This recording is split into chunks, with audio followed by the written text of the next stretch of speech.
اعوذ باللہ من الشیطان الرجیم بسم اللہ الرحمن الرحیم رب اشرح لی صدری ویسر لی امری واحلل عقدۃ من لسانی یفقہوا قولی۔ اے میرے رب میرا سینہ کھول دے اور آسان کر دے میرا کام، اور میری زبان کی گرہ کھول دے کہ سمجھ سکے میری بات۔ السلام علیکم ناظرین، میں ہوں عمران خان، پروگرام صبح عظیم کا میزبان، آپ کو اس پروگرام میں خوش آمدید کہتا ہوں۔ ہماری دعا ہے کہ ہماری ہر صبح کا آغاز اللہ تعالیٰ کے عظیم اور بابرکت نام سے ہو، اور ہماری ہر شام بھی صبح عظیم کی طرح عظمت سے اختتام پذیر ہو، آمین۔ ناظرین، ارشاد ربانی ہے وَلَقَدْ يَسَّرْنَا الْقُرْآنَ لِلذِّكْرِ فَهَلْ مِن مُدَّكِرٍ، اور تحقیق ہم نے قرآن نصیحت کے لیے آسان بنایا، پس کوئی ہے جو اس سے نصیحت حاصل کرے۔ ناظرین، قرآن کریم بلا شبہ کتاب رشد و ہدایت ہے، مگر اس کے لیے جو اس سے نصیحت حاصل کرنا چاہتا ہے۔ آئیے سنتے ہیں تلاوت کلام پاک۔ اعوذ باللہ من الشیطان الرجیم،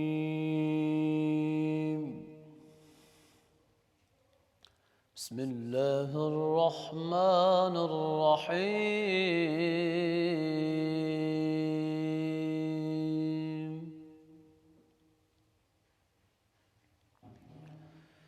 لإيلاف قريش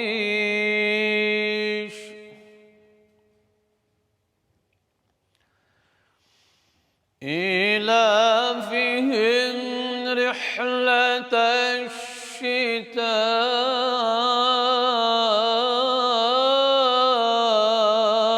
والصيف،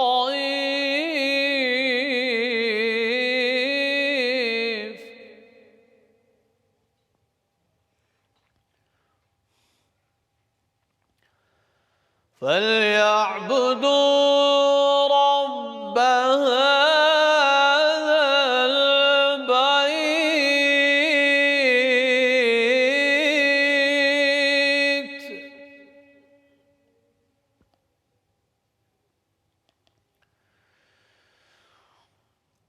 لإيلاف قريش إيلافهم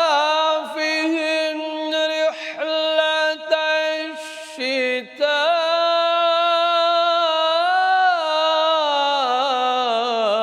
والصيف،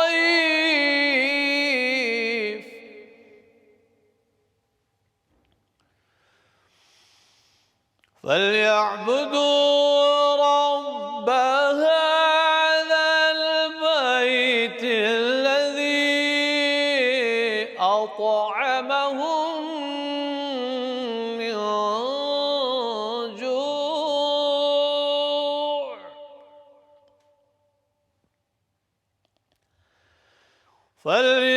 فليعبدوا رب هذا البيت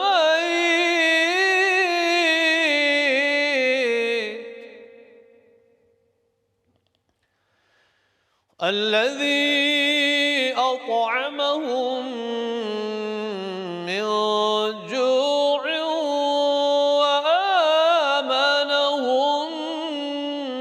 من خوف۔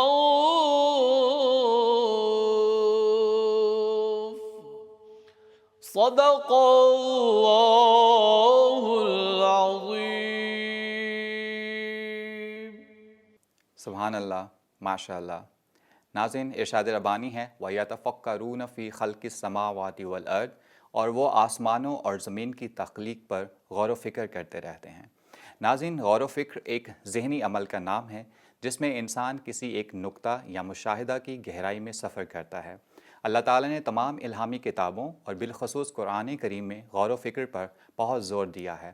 رسول اکرم صلی اللہ علیہ وسلم کا ارشاد گرامی ہے اچھے طریقے سے سوال کرنا آدھا علم حاصل کرنا ہے۔ ناظرین، ہم اپنے آج کے پروگرام میں بات کریں گے غور و فکر پر، تدبر پر، اور اس پر بات کرنے کے لیے ہمارے ساتھ موجود ہیں ہمارے ہر دل عزیز پروگرام صبح عظیم کے روح رواں اور ہمارے مستقل مہمان پروفیسر ڈاکٹر محمد عظیم فاروقی صاحب۔ آپ عرصہ 4 دہائیوں سے ملک کے مختلف جامعات میں درس و تدریس کے حوالے سے اپنی خدمات سر انجام دے رہے ہیں۔ آپ ایک مستند علمی اور روحانی شخصیت کے طور پر جانے جاتے ہیں۔ ہمارے آج کے دوسرے مہمان ہیں جناب ڈاکٹر محمد باقر خان خاکوانی صاحب۔ آپ علامہ اقبال اوپن یونیورسٹی اسلام آباد میں ڈین فیکلٹی کے طور پر خدمات سر انجام دے چکے ہیں۔ ناظرین، پروگرام کے سلسلے کو آگے بڑھاتے ہیں۔ ڈاکٹر صاحب، آپ سے ہمارا آج کا پہلا سوال ہے، تدبر کے لغوی و اصطلاحی معنی کیا ہیں اور اس کے حدود و قیود کے بارے میں آپ کیا کہتے ہیں؟ بسم اللہ الرحمن الرحیم۔ شکریہ عمران خان صاحب۔ تدبر یہ قرآن پاک کی اصطلاح ہے، اور احادیث میں بھی اس کے مترادفات کافی الفاظ استعمال ہوئے ہیں۔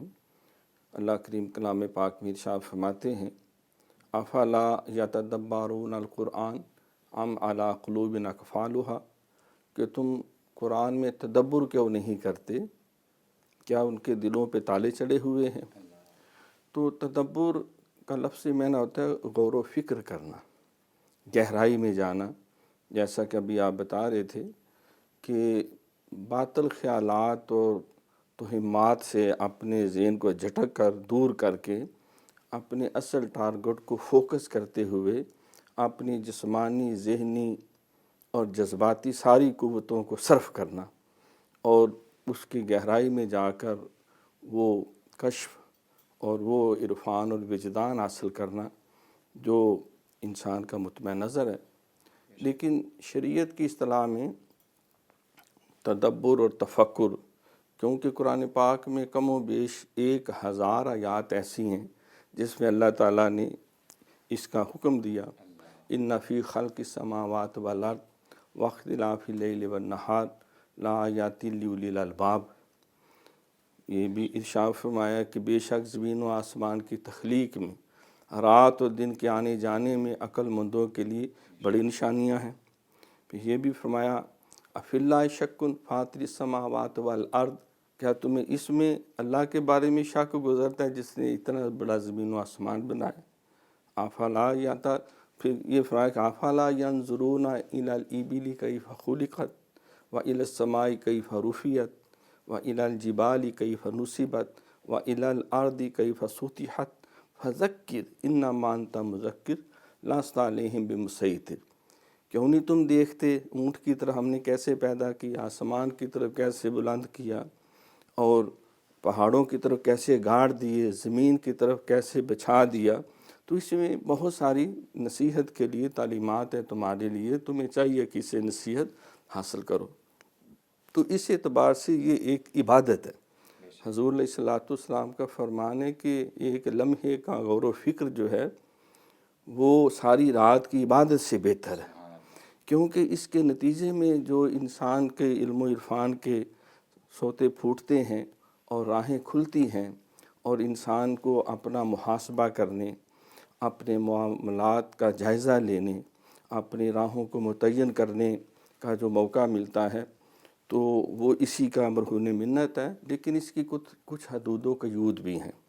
حضور علیہ الصلوۃ والسلام سے بعض سوالات پوچھے گئے کہ اللہ کریم کی ذات بابرکات کے حوالے سے، تو فرمایا کہ تم اللہ تعالیٰ کی ذات میں زیادہ غور و فکر نہ کرو، کیونکہ اس کی ذات کی حقیقت جو ہے وہ ان لمیٹیڈ ہے، اور انسان کی عقل اور اس کی رسائی جو ہے وہ محدود ہے۔ جس طرح کہ روح کے بارے میں جب آپ سے پوچھا گیا کہ روح کیا ہے، یسألونک عن الروح قل الروح من امر ربی وما اوتیتم من العلم الا قلیلا، آپ سے پوچھتے ہیں روح کیا ہے، انہیں کہو یہ امر ربی ہے، تمہارے پاس علم تو ہے لیکن تمہارا علم قلیل ہے، اور اس کے مقابلے میں روح کی حقیقت جو ہے وہ کثیر ہے، وہ اس پیمانے میں نہیں آ سکتی۔ فرمایا کہ اللہ کی ذات میں نہیں، اس کی تخلیق میں غور کرو۔ وفی انفسکم افلا تبصرون، وہ تمہارے اندر تم غور کیوں نہیں کرتے؟ سنریہم آیاتنا فی الآفاق وفی انفسہم، ہم تمہیں اپنی قدرت کی بڑی نشانیاں دکھائیں گے آفاق میں بھی اور تمہارے اپنے نفس کے، تمہارے اپنے اندر بھی۔ تو اس کی تخلیق میں غور کرنا چاہیے، اس کی قدرت کے کمالات کا جائزہ لینا چاہیے، اور اللہ نے جو کچھ اس کائنات میں کھول آنکھ زمین دیکھ، فلک دیکھ، فضا دیکھ، مشرق سے ابھرتے ہوئے سورج کو ذرا دیکھ، تو اس میں غور و فکر کرنا جو ہے یہ مطلوب ہے تاکہ انسان راہ ہدایت کے اوپر گامزن رہ سکے۔ ناظرین، رسول اکرم صلی اللہ علیہ وسلم کا ارشاد گرامی ہے عبادت کی زیادتی سے علم کی زیادتی بہتر ہے۔ اپنے دوسرے مہمان کی جانب بڑھتے ہیں۔ ڈاکٹر محمد باقر خان خاکوانی صاحب، آپ سے ہمارا سوال ہے قرآن و سنت میں تدبر کے بارے میں کیا احکامات ملتے ہیں؟ قرآن مجید میں جب ہم مطالعہ کرتے ہیں تو قرآن مجید جگہ جگہ ہمیں تدبر اور تفکر کی تعلیم دیتا ہے. جیسے ابھی عظیم فاروقی صاحب نے کہا کہ ایک ہوتا ہے عام سوچنا، تدبر ہے ذرا گہرائی میں سوچنا اور غور و فکر کرنا. جیسے قرآن میں اللہ تعالیٰ فرماتا ہے یدبر الامر ویفصل الآیات لعلکم بلقاء ربکم توقنون، کہ اللہ تعالیٰ تمام امور پہ غور و فکر کرتا ہے اور پھر آپ کے سامنے نشانیاں کھول کھول کر بیان کرتا ہے تاکہ آپ اس نشانیوں کا مطالعہ کر کے اللہ تعالیٰ پہ مکمل یقین لے آئیں. ایقان کی کیفیت. تو تدبر، تعقل، تفکر، غور و فکر یہ سارے مترادفات ہیں. ان کا جو مخالف ہے وہ تردد ہے. تردد میں نے شک، ہر چیز میں شک آ جانا. اور یہ تیقن یعنی اس کو ہم کہتے ہیں یقین آ جانا تدبر کے بعد. پھر یہ بھی ہے کہ قرآن مجید میں اس بات کو کہوں کہ تدبر کرنے کے بعد پھر پازیٹیو آپ رزلٹ نکالیں، نیگیٹو نہ نکالیں. مثال کے طور پہ جیسے ابھی عظیم فاروقی صاحب نے کہا ہے کہ کائنات پہ غور کر کے اور ہم کہیں کہ جی کائنات کا مالک کوئی نہیں ہے، یہ نیگیٹو اس اپروچ ہے جو دور حاضر کے سائنسدانوں کی ہے. ہم کہتے ہیں نہیں، بگ بینگ ہوا تھا، لیکن اس بگ بینگ کرنے والا کون ہے؟ اللہ تعالیٰ سورہ انبیاء آیت نمبر 30 میں فرماتے ہیں کہ اولم یر الذین کفروا ان السماوات والارض کانتا رتقا ففتقناہما، کہ زمین آسمان تمام ایک تھے اور ہم نے بگ بینگ کیا. ٹھیک. اب اس کے بعد ہم اس نتیجے پہ پہنچتے ہیں کہ اس کائنات پہ تدبر، تعقل، تفکر، غور و فکر کرنے کے بعد ہم جس ذات کو پہچانتے ہیں وہ اللہ تعالیٰ کی ذات ہے. اور قرآن مجید میں جگہ جگہ اس بات کو حکم دیا گیا ہے کہ آپ غور و فکر کریں آپ. اور قرآن مجید نے اندھے اور گونگے ایمان کا تقاضا نہیں کیا. قرآن مجید میں اللہ تعالیٰ نے یہ بات فرمائی ہے سورہ یونس میں کہ وَيَجْعَلَ الرِّجْسَ عَلَى الَّذِينَ لَا يَعْقِلُونَ، کہ جو غور و فکر نہیں کرتے اللہ تعالیٰ ان کی عقلوں پر گندگی ڈال دیتے ہیں. تو قرآن مجید میں اللہ تعالیٰ نے جگہ جگہ کہا ہے میری نشانیاں دیکھو، اس کو اچھی طرح غور کرو، ان کی گہرائی میں جاؤ، ان کی گہرائی میں جاؤ، ان کے اوپر سوچو بچار کرو، ان کا معائنہ کرو. اور اس کے بعد پھر نتیجہ کیا اخذ ہونا ہے وہ جو عظیم فاروقی صاحب نے کہا ہے، اور وہ مثبت نتیجہ ہوگا، منفی نہیں ہوگا. کیونکہ آپ دیکھیں کہ میرے سامنے دو راستے ہیں، ایک دریا کی طرف جا کے دریا کے گڑھے میں مجھے گراتا اور ایک مجھے جو ہے دریا کے پل کی طرف لے جاتا ہے. تو میں تدبر اور تعقل کے پاس وہ راستہ اختیار کروں گا جو پل سے مجھے دریا پار کرا دے گا، ورنہ میں اس میں دریا کے اندر غوطہ کھاتا رہوں گا. جیسے شیخ سعدی رحمۃ اللہ نے فرمایا کہ اپنا دریا کے اندر منافع تو بہت ہیں کہ لیکن بدریا در منافع بے شمارست مگر خواہش سلامت بر کنارست، کہ دریا میں منافع بہت ہیں لیکن اگر سلامتی چاہتے تو پھر کنارے پر ہی رہو. تو اس لیے قرآن مجید میں اللہ تعالیٰ نے جگہ جگہ یہ بات فرمائی ہے یدبر الامر من السماء الی الارض ثم یارج الیہ فی یوم کان مقدار الف سنہ.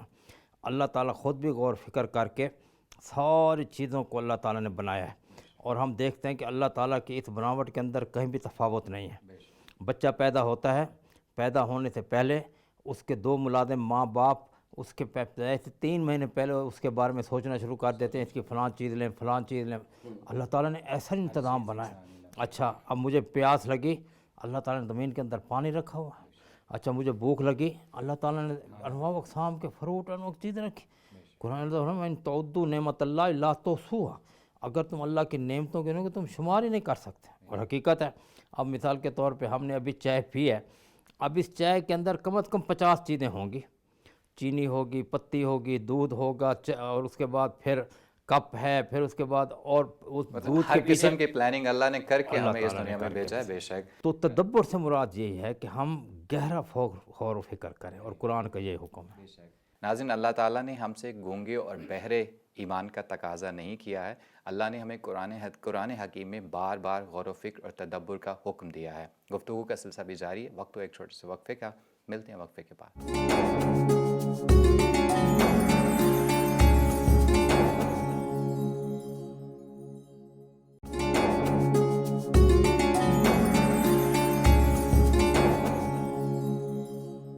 جی ناظرین، وقفے کے بعد آپ کو دوبارہ خوش آمدید کہتے ہیں. پروگرام کے سلسلے کو آگے بڑھاتے ہیں. ڈاکٹر صاحب، فرد اور معاشرے کی زندگی کس کس طرح سے تدبر کی حسنات و برکات سے بہرہ یاب ہو سکتی ہے؟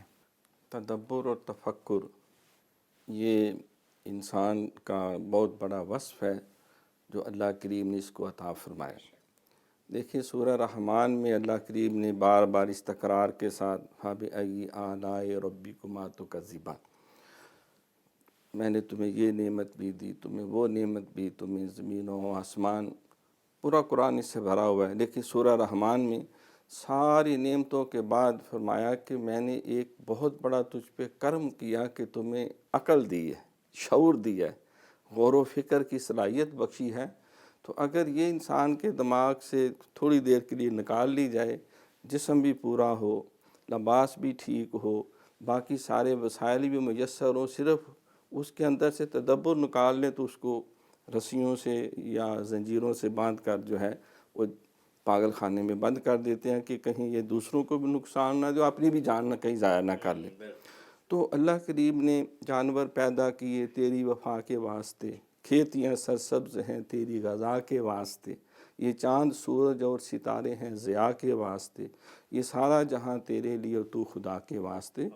تو اللہ کریم نے یہ تدبر اور تفکر کی خود بار بار تعلیم دی، بلکہ قرآن میں یہ بھی فرمایا کہ وَالَّذِينَ إِذَا ذُكِّرُوا بِآيَاتِ رَبِّهِمْ لَمْ يَخِرُّوا عَلَيْهِ صُمًّا وَعُمْيَانًا، کہ جب ان کے سامنے اللہ کا قرآن پڑھا جاتا ہے تو وہ اندھے اور بہرے ہو کر، گنگے ہو کے اس کے اوپر نہیں گر پڑتے، بلکہ اس میں غور و فکر کرتے ہیں۔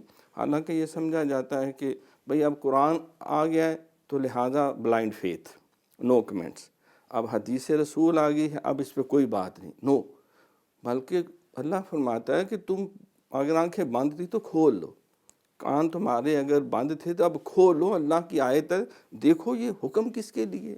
وہ پتہ نہیں منافقوں کا حکم ہو، جس طرح بعض جہالا یہ کہتے پھرتے ہیں، یہ دیکھو یہ قرآن نے خود کہا ہے کہ لا تقربوا الصلاۃ، تم نماز کے قریب نہ جاؤ، تو کیوں یہ ہمیں زبردستی نماز میں گھسیٹ رہے ہیں؟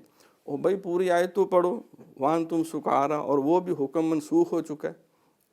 یہ دیکھو یہ حکم عورتوں کے لیے ہے، بچوں کے لیے ہے، بوڑھوں کے لیے ہے، یہ کوئی آخرت کی بات ہے، کوئی سابقہ امتوں کی بات ہے۔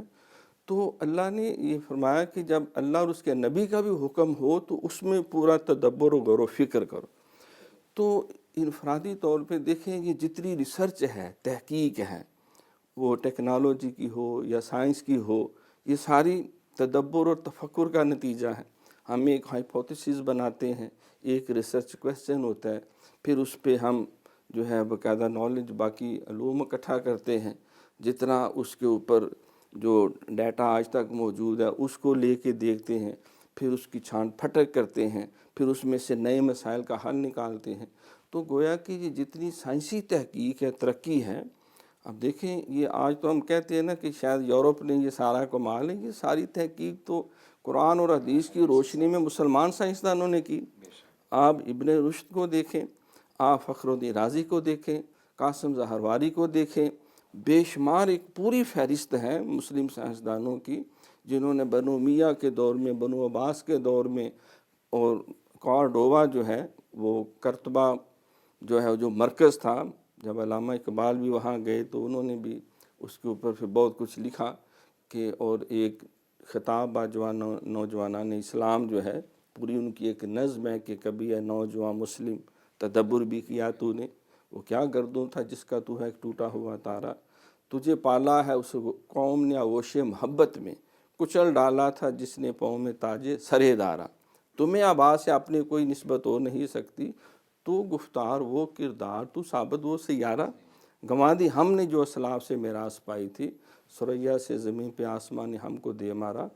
تو جس وقت ہم تفکر اور تدبر کی عادت ڈالیں گے تو ہم پھر وہ جسے پنجابی میں کہتے ہیں لائی لگ بن جانا، جنہیں لایا گلی تو ادھے نہ ٹر چلی۔ تو اسلام میں یہ بہت سارے فرقے پیدا ہوئے اور بہت ساری تقسیم در تقسیم پیدا ہوئی، اس کے پیچھے بنیادی نکتہ جہالت ہے، کم علمی ہے، کم فہمی ہے، تدبر کی کمی ہے۔ قرآن نے تو بار بار کہا اور یہ بھی فرمایا کہ وَاعْتَصِمُوا بِحَبْلِ اللَّهِ جَمِيعًا وَلَا تَفَرَّقُوا، کہ تم جو ہے اللہ کی رسی کو، حضرت علی پاک فرماتے ہیں اللہ کی رسی سے مراد جو ہے وہ قرآن ہے۔ سرکار نے بھی فرمایا میں دو چیزیں تمہارے پاس چھوڑ کے جا رہا ہوں، اگر اس کے ساتھ چمٹے رہو گے تم گمراہ نہیں ہوگے، ایک اللہ کی کتاب قرآن ہے، دوسرے تمہارے نبی کی سنت ہے۔ تو اس اعتبار سے جو غور و فکر کرنے والا شخص ہے وہ ہنگامی اور عارضی نعروں سے متاثر نہیں ہوتا، وہ اپنے جذبات کی رو میں نہیں بہہ جاتا، وہ ضبط نفس سے کام لے کے اللہ رسول کے احکامات کو سامنے رکھ کے جی میری پارٹی ہے جھوٹ کہے تب نو، نہیں جی میرے عزیز و اقارب ہیں نو، بلکہ وہ دیکھتا ہے کہ اللہ کی رضا کس میں ہے، اللہ کے نبی کی رضا کس میں ہے، اور سچائی اور حقیقت کس کے اندر ہے۔ الحق من ربک فلا تکونن من الممترین، حق وہ ہے جو تیرے رب نے بیان کر دیا، تو کسی شک میں مبتلا نہ ہو۔ ناظرین، اللہ تعالیٰ نے جب انسان کو دنیا کی آزمائش گاہ میں بھیجا تو اسے تدبر اور غور و فکر کی نعمت سے بھی نوازا، تاکہ وہ اس نعمت کا استعمال کرتے ہوئے کفر و شرک اور ظلمت و نور کے درمیان فرق محسوس کر سکیں۔ ہم اپنے دوسرے مہمان کی جانب بڑھتے ہیں۔ ڈاکٹر محمد باقر خان خاقوانی صاحب، آپ سے ہمارا سوال یہ ہے، عدم تدبر فرد اور معاشرے کو کس طرح متاثر کرتا ہے؟ بڑا اچھا سوال ہے آپ کا عمران خان صاحب، اور یہ دور حاضر کا ایک تقاضا بھی تھا۔ تدبر جو ہے وہ انسان کے اندر اللہ تعالیٰ کا عرفان اور اپنے ذات کی پہچان پیدا کرتا ہے۔ اگر ایک انسان تدبر نہیں کرتا، جب اسے اللہ تعالیٰ کی ذات سے آگہی نہیں ہے، اپنی ذات کا عرفان نہیں ہے، تو وہ دنیا میں پھر جیسے رسول نے فرمایا فَإِن لَّمْ تَسْتَحْیِ فَاصْنَعْ مَا شِئْتَ، جب تیرے اندر حیا نہیں ہے تو تو جو چاہے کر، پھر وہ جو چاہے کرتا ہے، کیونکہ اسے اللہ تعالیٰ کا ادراک نہیں ہے نا، ڈرائے نہ جن کو خدا کا غضب، وہ انسان کو خاطر میں لائیں گے کب؟ تو اس لیے تدبر جو ہے وہ اللہ تعالیٰ کا عرفان انسان کے دل میں پیدا کرتا ہے۔ یہ ہمارے صوفیاء کرام کا یہی ایک کمال تھا کہ ان کے دل میں جو اللہ تعالیٰ کا عرفان آیا تو ان کی پھر بنی نوع انسان سے محبت بڑھتی چلی گئی، ٹھیک۔ تو اس لیے سب سے پہلا تدبر کا فائدہ یہ ہوتا ہے کہ اللہ تعالیٰ سے آگہی، اللہ تعالیٰ کا عرفان، اللہ تعالیٰ کی پہچان انسان کے ذہن میں آ جاتی ہے۔ اسے پتہ چلتا ہے کہ اس کائنات کا ایک مالک ہے، ایک خالق ہے، اور وہ خالق گنگا بہرا بت نہیں ہے، بلکہ وہ زندہ ہے، سمیع ہے، بصیر ہے، قریب ہے، مجیب ہے۔ یہ ساری چیزیں اس کے ذہن میں آ جاتی ہیں۔ اور پھر اب آپ دیکھیں کہ ایک آپ مشین بناتے ہیں، اور وہ مشین جو ہے جگ، شیشے کے جگ بنانے کی ہے۔ جب آپ اس مشین کو چلائیں گے تو شیشے کا جگ ہی بنائے گی۔ ہاں اگر اس کے اندر کوئی خامی آ گئی تو کہیں جگ آدھا بنے گا، کہیں چوتھائی، آپ فوراً اسے بند کر دیں گے، یہ کیا ہو گیا؟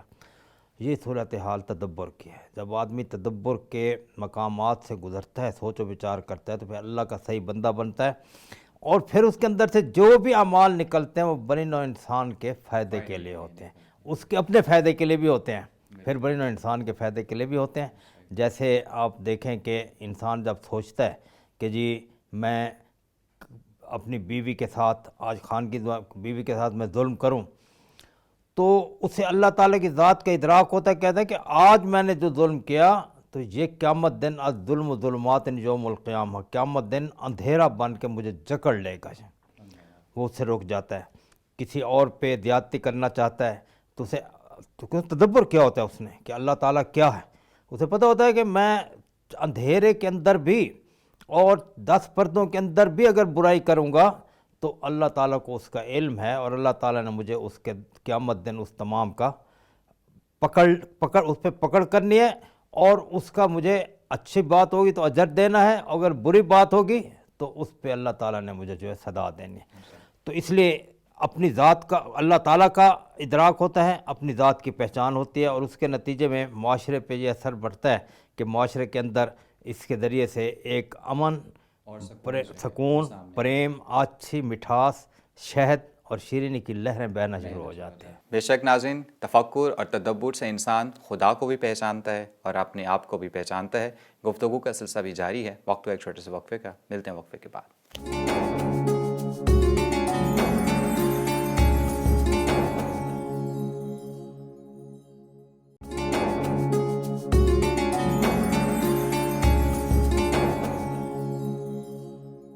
جب بھی قلم کو نعت کی آغوش میں دیا، جل اٹھا میرے ہاتھ کی آغوش کا دیا۔ ناظرین، وقفے کے بعد آپ کو دوبارہ خوش آمدید کہتے ہیں۔ پروگرام کے سلسلے کو آگے بڑھائیں گے، مگر وقت ہوا ہے نعت رسول مقبول صلی اللہ علیہ وآلہ وسلم کا۔ آئیے سنتے ہیں آج کا نعتیہ کلام۔ دل مدینہ ہے جان، مدینہ ہے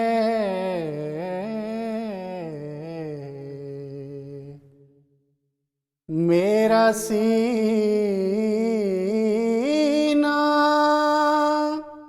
درود کا مسکن میرا سینہ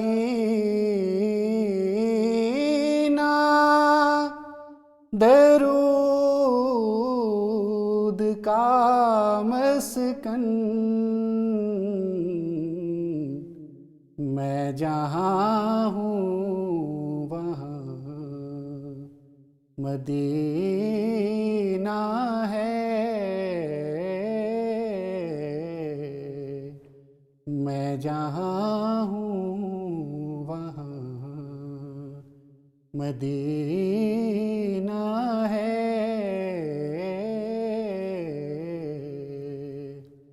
دل مدینہ ہے جہاں مدینہ ہے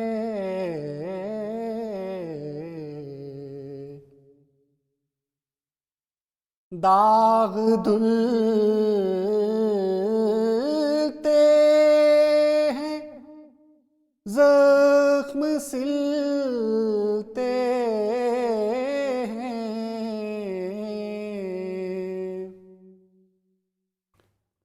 داغ دھلتے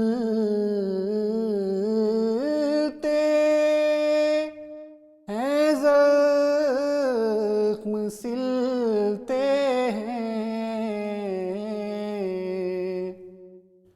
داغ دھلتے ہیں زخم سلتے ہیں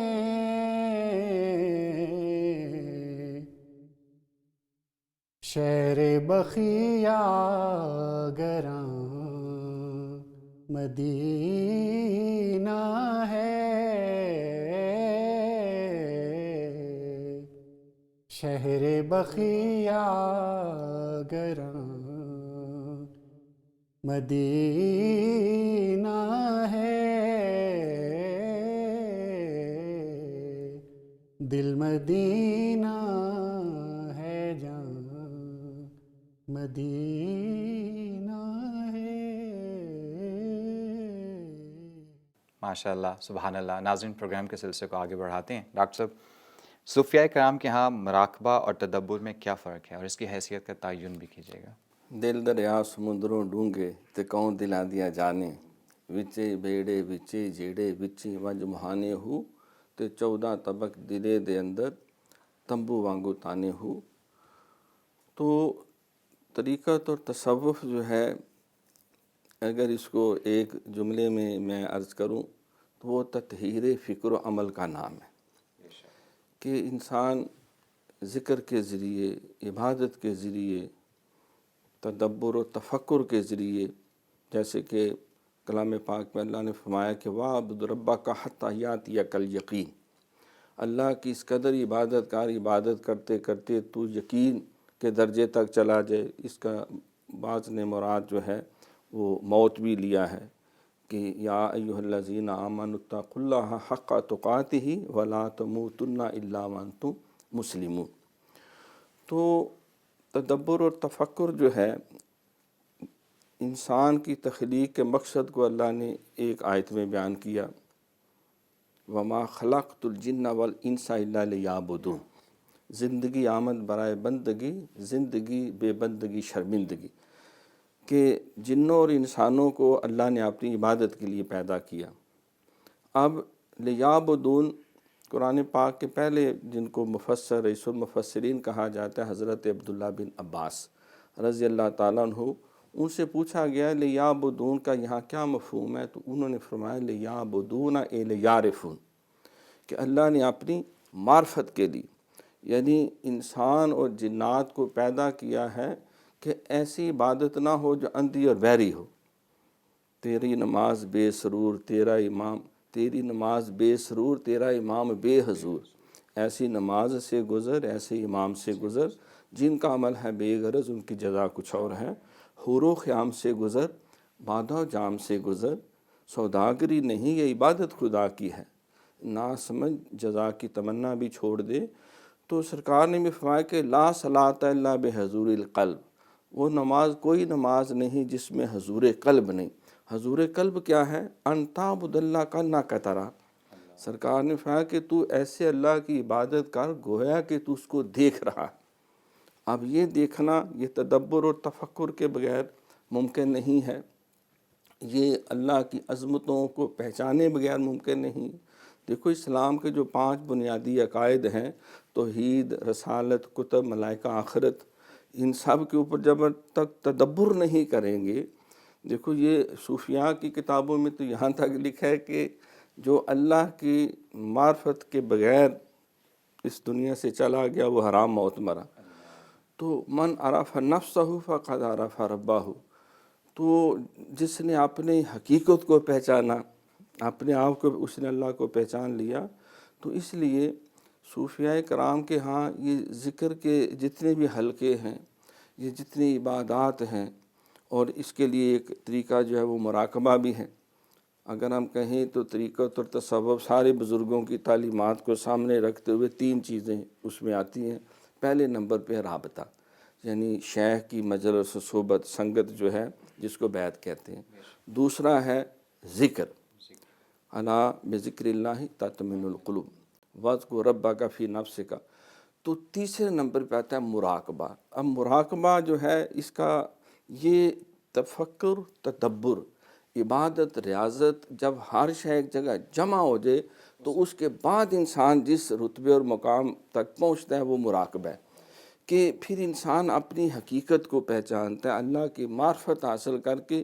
یہی وجہ ہے کہ اولیاء کرام، بزرگان دین، صوفیاء کرام، ان کے لیے گناہوں سے بچنا آسان ہو جاتا ہے کہ وہ اللہ تعالیٰ کے قرب کے اس درجے میں چلے جاتے ہیں، معرفت کے اس مقام میں چلے جاتے ہیں کہ انہیں یہ یقین کامل مل جاتا ہے کہ ہر حالت میں اللہ ہمارے ساتھ ہے۔ کنا کا ترا کہا، پھر سرکار نے یہ فرمایا کہ اگر یہ کیفیت نہیں، اتنی تو یہ تیری ضرور ہو کہ اللہ تجھے دیکھ رہا ہے۔ تو گویا کہ بزرگان دین، صوفیاء کرام کا اوڑھنا بچھونا یہ ہے کہ عبادت شعوری ہونی چاہیے، خدمت خلق، ہر عمل انما الاعمال بالنیات، اس لیے کہا نیکی وہ ہے جو صرف اللہ کی رضا کے لیے ہو، دکھاوے کے لیے نہ ہو، کسی دنیاوی منفعت کے لیے نہ ہو۔ بلے نو لوکی متی دے دے، بلیا جا بے وچ مسیتی، بھائی وچ مسیتاں دے کی ہوندا جے دلو نماز نہ نیتی، ایویں نک نال کڈنا لکیراں تو دل دی لکیر کڈ لے۔ ناظرین، حضرت باہو صاحب کا کلام ہے، جو محرم دلدہ ہوسی باہو سوئی رب پہچانے ہوں، اور حضرت علی رضی اللہ تعالیٰ عنہ کا فرمان بھی ہے کہ من عرف نفسہ فقد عرف ربہ، جس نے خود کو پہچانا اس نے اپنے رب کو پہچانا۔ اور انسان جب غور و فکر اور تدبر سے اپنی شناخت کے لیے بڑھتا ہے تو وہ اللہ کی شناخت کی طرف بڑھتا ہے۔ گفتگو کا سلسلہ بھی جاری ہے، وقت ہوا ایک چھوٹے سے وقفے کا، ملتے ہیں وقفے کے بعد۔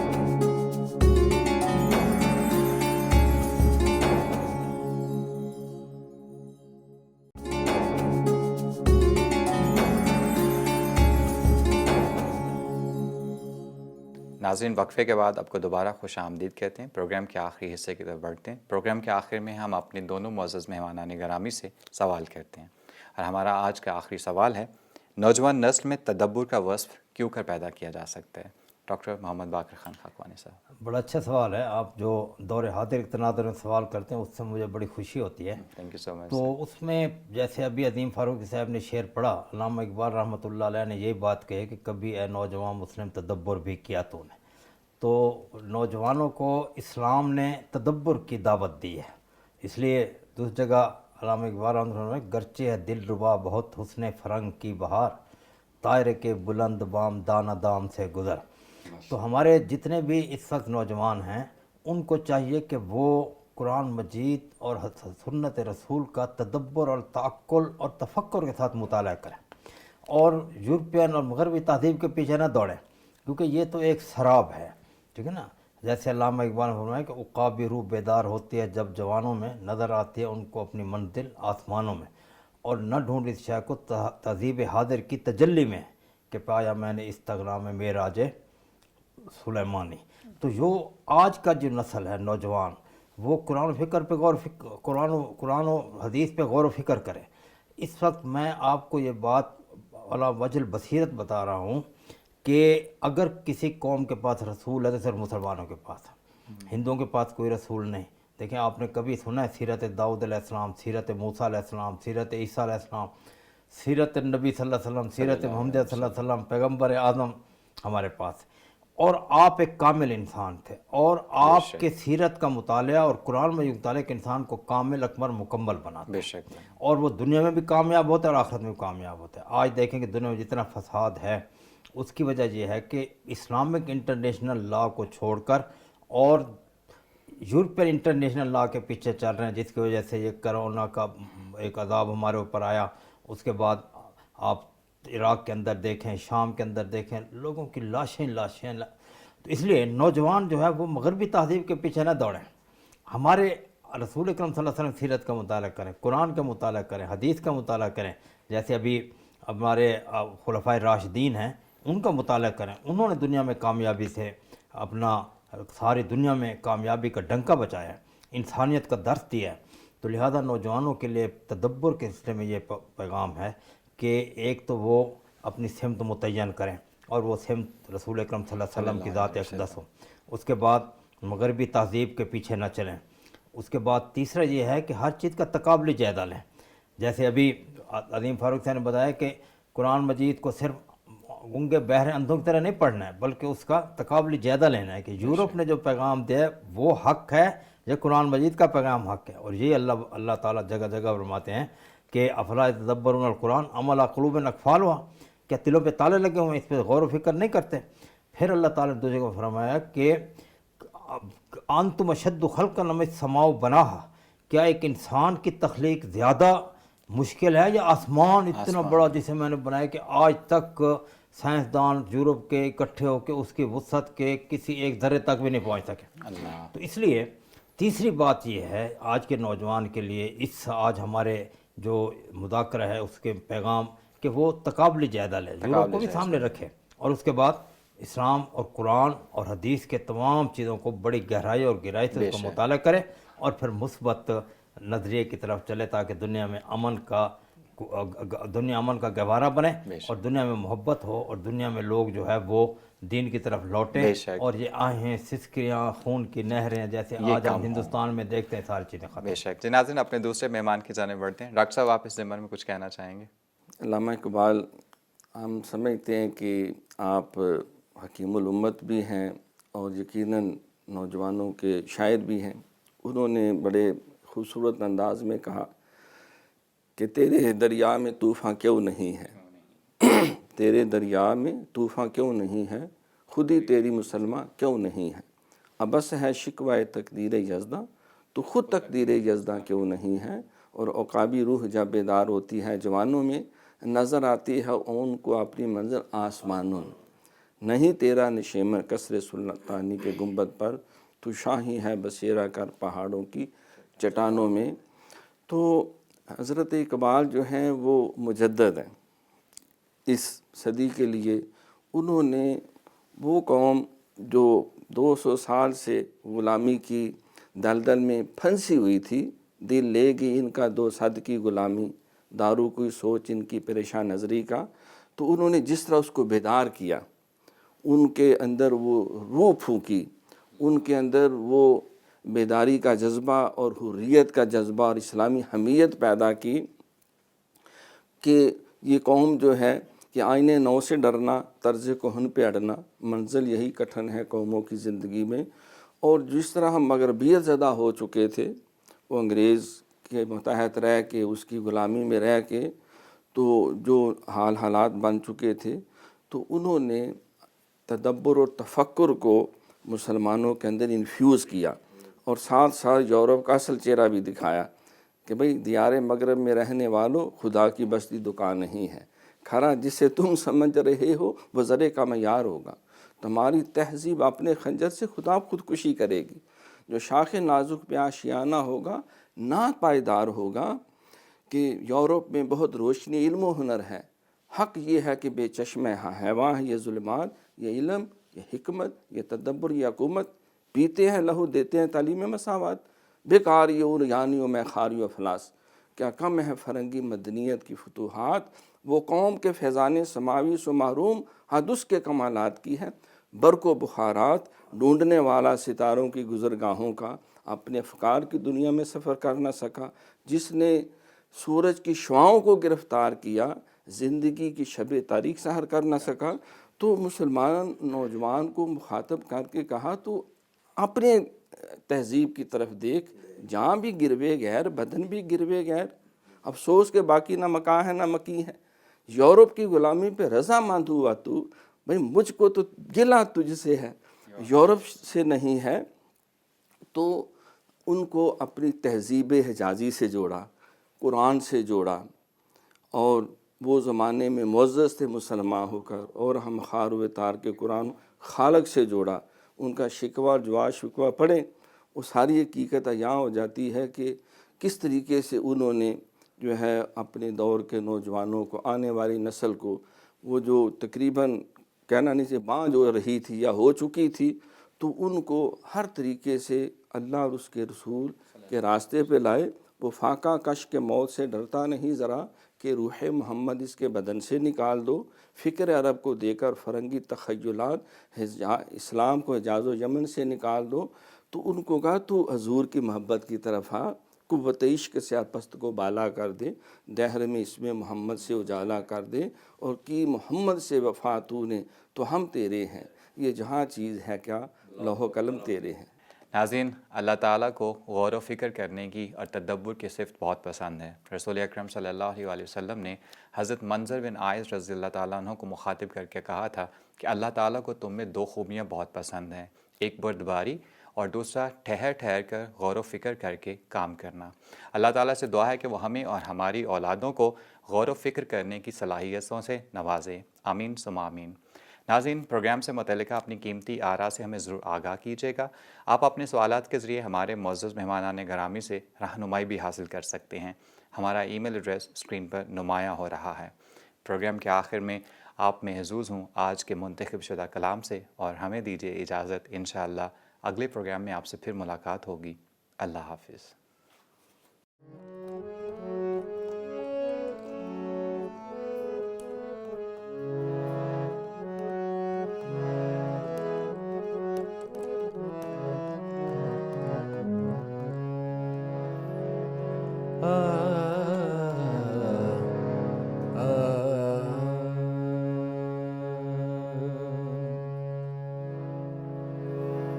لوح بھی تو قلم بھی تو، تیرا وجود الکتاب،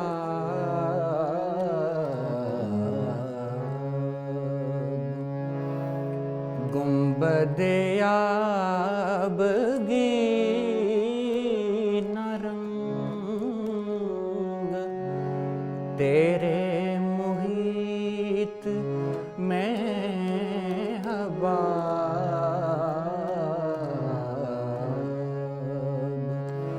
لوح بھی تو قلم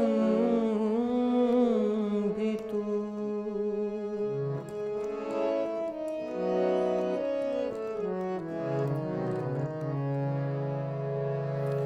شوق تیرا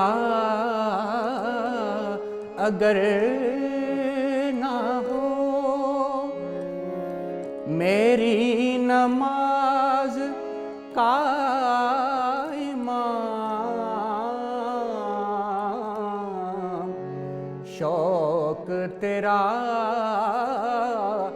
اگر نہ ہو، میری نماز قائمہ،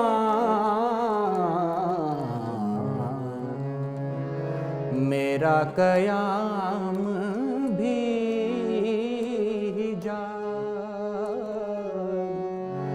میرا سجود بھی حجاب،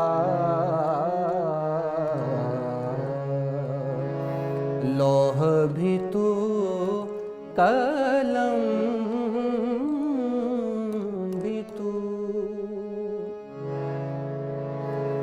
عالم آب و خاک میں تیرے ظہور سے فروغ،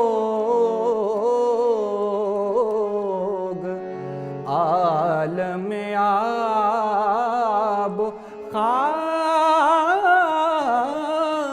میں تیرے ظہور سے فروغ،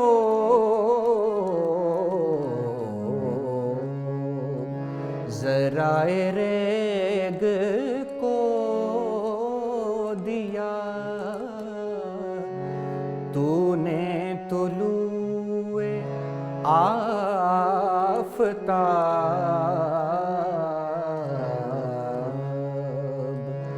لوح بھی تو قلم بھی تو،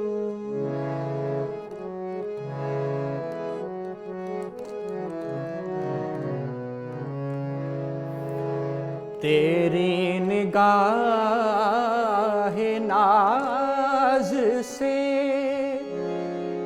دونوں مراد پا گئے، تیری نگاہ ناز سے دونوں مراد پا گئے،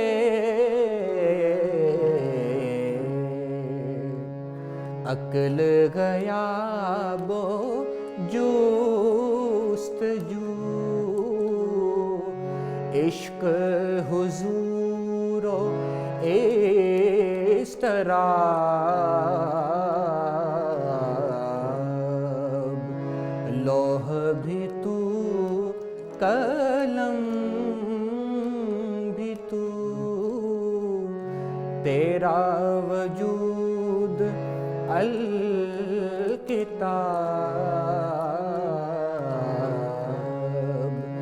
گنبد آبگی نہ رنگ تیرے